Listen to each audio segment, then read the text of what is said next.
Yeah. Do we have any questions awaiting?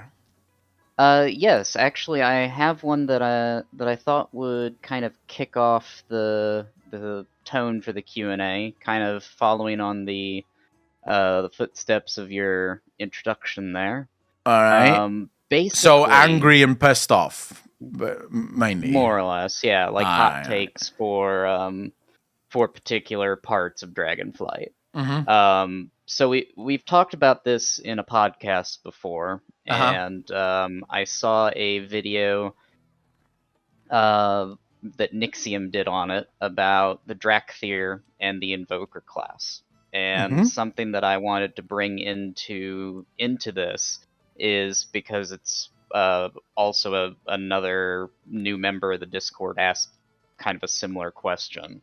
Mm-hmm. So we already know that there's no tank spec for the Dracthyr, but what I wanted to build on that question is how do you feel about a class slash race that kind of mixes all of the dragonflights into one. And the reason I'm bringing that up is Nixium made a point that I thought was pretty interesting, that he was hoping to see 5 specializations upon hearing that, one for each dragonflight.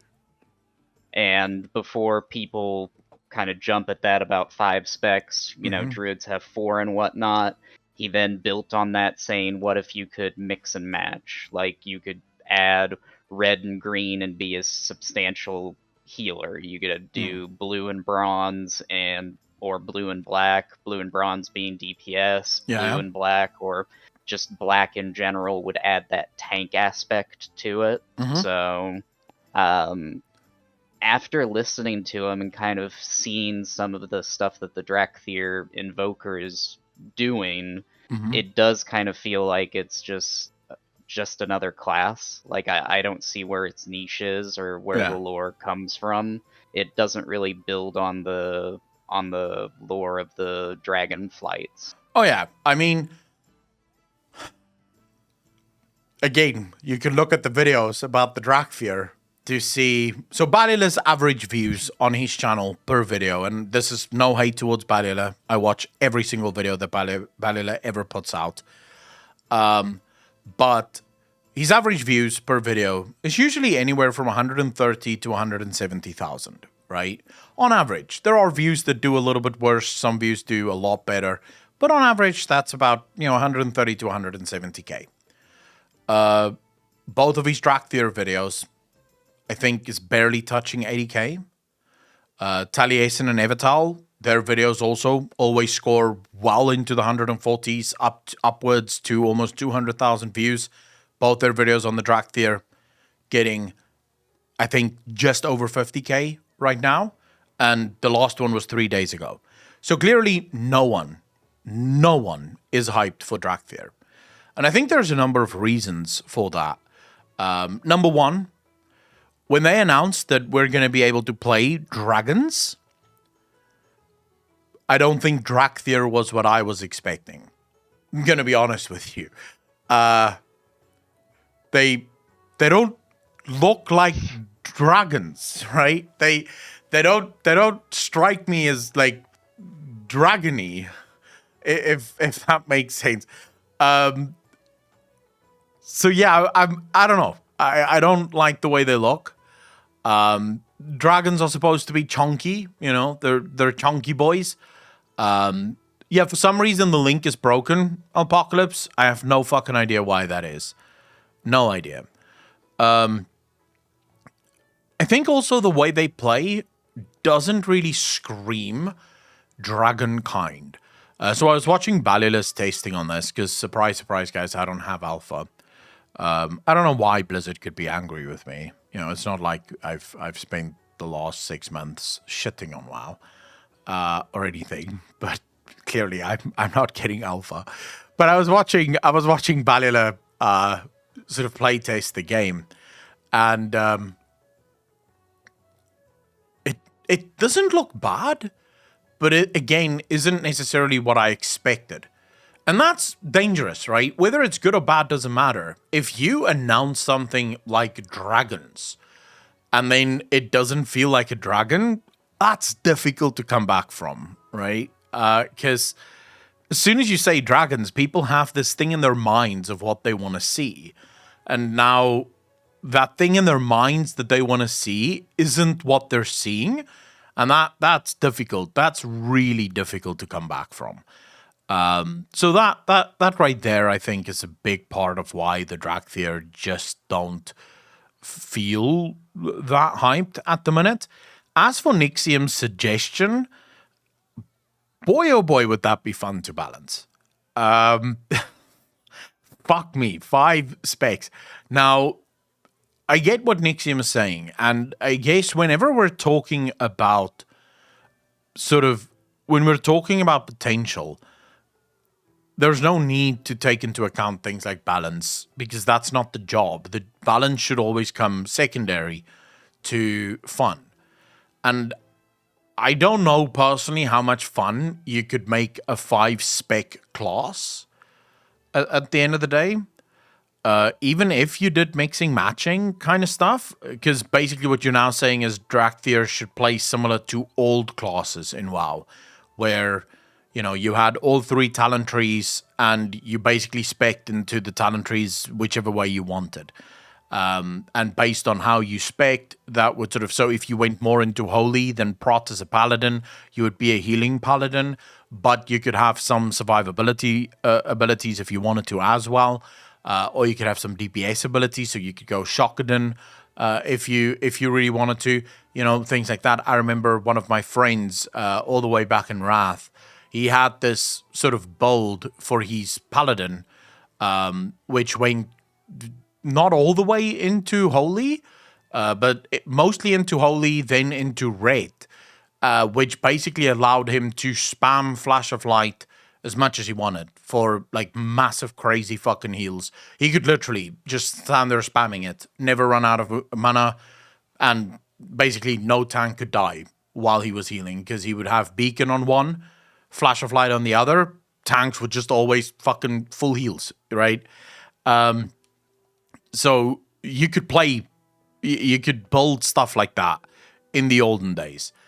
If Drakthyr worked like that, even then, I feel like 5 specs is a fucking nightmare because you also have to understand what does that mean for a player playing a Drakthyr for the first time and seeing these 5 talent trees in front of them and not having a fucking clue where to even start with any of this, right?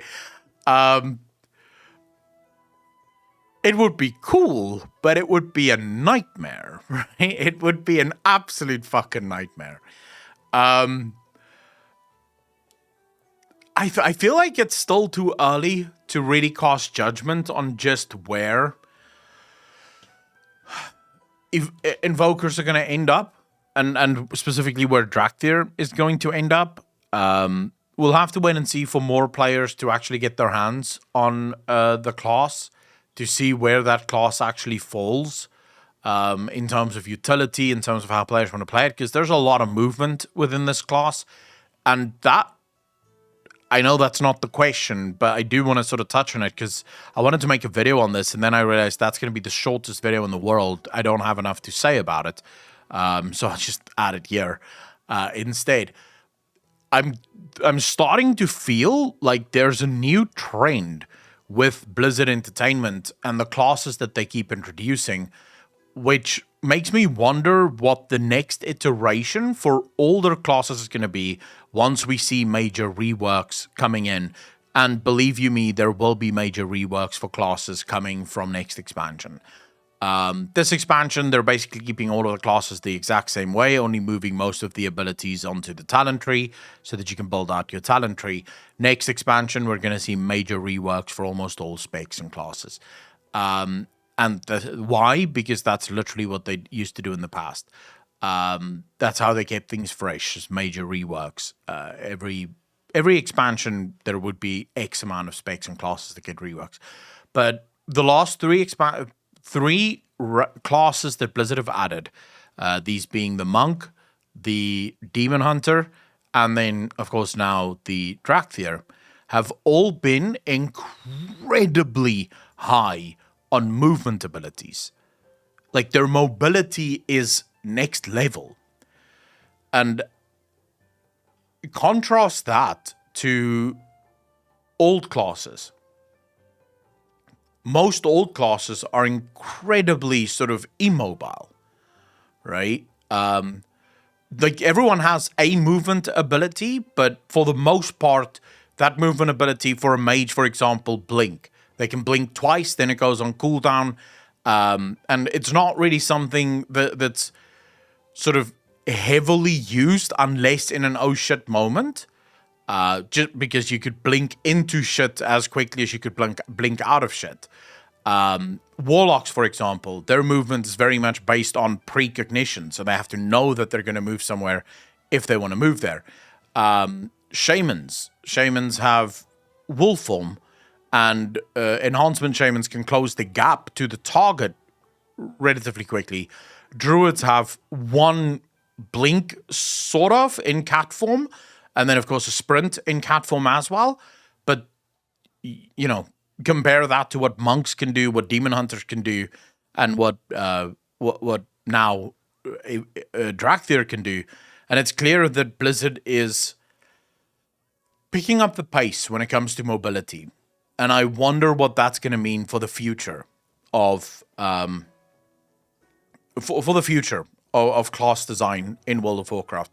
Are they trying to make the game more mobile? Do they want people, and by mobile I don't mean mobile phone mobile, I mean mobile as in more movement heavy, less stationary playstyles.